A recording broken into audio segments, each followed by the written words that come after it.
Ever feel like you're racing against the clock trying to make something new out there, but also worried about if it's actually good? Oh, absolutely. I think anyone who's ever built anything, a product, a service, anything really, they've probably wrestled with that tension between moving quickly and maintaining quality.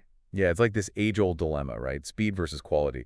But what if I told you that maybe, just maybe, they're not actually enemies? Well, that's exactly what we're diving into today. We've been looking at this really thought-provoking newsletter by Sam Robertstad called, well, Speed versus Quality. And he makes a pretty compelling case that this idea, this whole speed versus quality thing, might be a bit of a false dichotomy. So for anyone listening who's maybe new to Robert Stad's work, what's the core of his argument here? So it's not about picking one over the other. It's not like, oh, you have to be fast or you have to be perfect. It's more nuanced than that. He's really advocating for this approach he calls validate, refine, and scale. Validate, refine, and scale. So not aiming for perfection right out of the gate.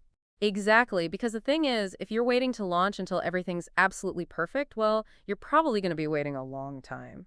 And in the process, you might be missing out on some really valuable learning opportunities. Makes sense. So how does Robert Stade connect this idea of moving quickly with actually improving quality? Well, he frames speed not as recklessness, but as a way to accelerate learning. So it's not about rushing through things haphazardly. It's about kind of running a series of these small, targeted experiments to gather real-world feedback. Like testing the waters before diving all the way in. Exactly. And by getting your product or your service in front of users early, even if it's a bit rough around the edges, you learn so much faster what works, what doesn't, what resonates with people. And Robert Stad actually gives some pretty concrete methods for putting this into practice, right? Like I know he talks about alpha and beta testing. Oh, yeah, he's a big proponent of that. Getting those early versions of your product into the hands of users who are, really engaged. They want to provide feedback. They want to see it evolve. It's invaluable. And there are other techniques too, right? Like I remember he mentions things like feature flags. Yes. Feature flags are great.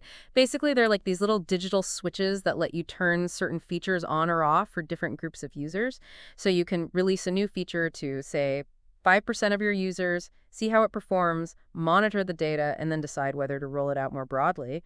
Really helps to mitigate risk. And that seems to be a key theme here, right? Managing risk by iterating and learning as you go. Absolutely. He also talks about the importance of usability testing, identifying those points of friction early on in the design process. It's even something as simple as a fake door experiment can be incredibly insightful. Now, what's a fake door experiment? So imagine you have an idea for a new feature. Instead of building the whole thing out, you might just put a button for it in your app or on your website, and when someone clicks it, it just says, coming soon, or something like that. Ah, I see. So you're essentially gauging interest without having to invest a ton of resources up front. Exactly. And then, of course, there's A/B testing, the classic way to compare different versions of something and see which one performs better based on real user behavior. So many different ways to get that feedback and iterate quickly, which brings us to, I guess, the opposite scenario. Robert Stad talks about this idea of launch paralysis. Oh, yeah. That's a real danger, when you're so focused on perfecting every little detail before you launch that you end up, well, never actually launching. You're stuck in this endless cycle of tweaking and refining, and you miss that critical window to get real-world feedback.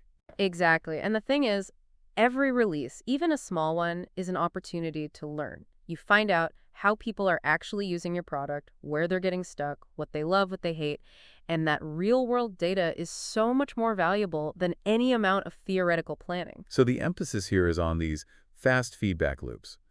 Constantly monitoring how things are working, using those feature flags to maybe roll things back if they're not performing well, and just prioritizing making those small iterative improvements over time. And there are so many benefits to that approach. You're delivering value to your users more consistently, you're getting that feedback quickly so you can adapt faster.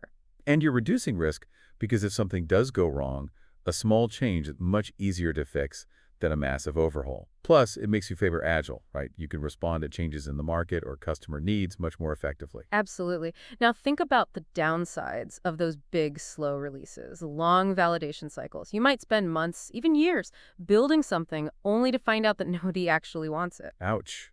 That's a lot of wasted effort. Yeah, and then there's the risk factor. A major failure with a huge release can be really hard to recover from, and sometimes that pursuit of perfection can actually be paralyzing. You're so afraid of making a mistake that you end up stalling progress altogether. So what's really interesting here is how Robert Stad kind of reframes this whole speed versus quality debate. It's not about sacrificing one for the other. It's more like they can actually work together, right? Exactly. Speed, when it's done right, with these methods we're talking about, it actually fuels learning. And it's that learning that ultimately leads to higher quality. I love how he describes releases as an ongoing conversation with your users. By launching frequently in these smaller increments, you're constantly checking in, getting their feedback, adapting, and that keeps your product relevant, it keeps it user-centered, and it helps you stay ahead of the competition. Couldn't agree more. It's a process of continuous improvement, not just a one-time event. So if there's one key takeaway from Robertstad's work, it's that speed and quality don't have to be at odds. By embracing this iterative approach, prioritizing rapid learning, and really valuing user feedback, you can have the best of both worlds. And this actually raises a really interesting question for everyone listening. How could you apply this validate, refine, and scale principle to other areas of your life? I mean, think about it. Whether you're working on a project at work, a creative endeavor, a personal goal, how could you build in those small, frequent feedback loops to accelerate your learning and improve your outcomes? It's something worth pondering. Food for thought. Thanks for joining us for another deep dive. Until next time. See you then.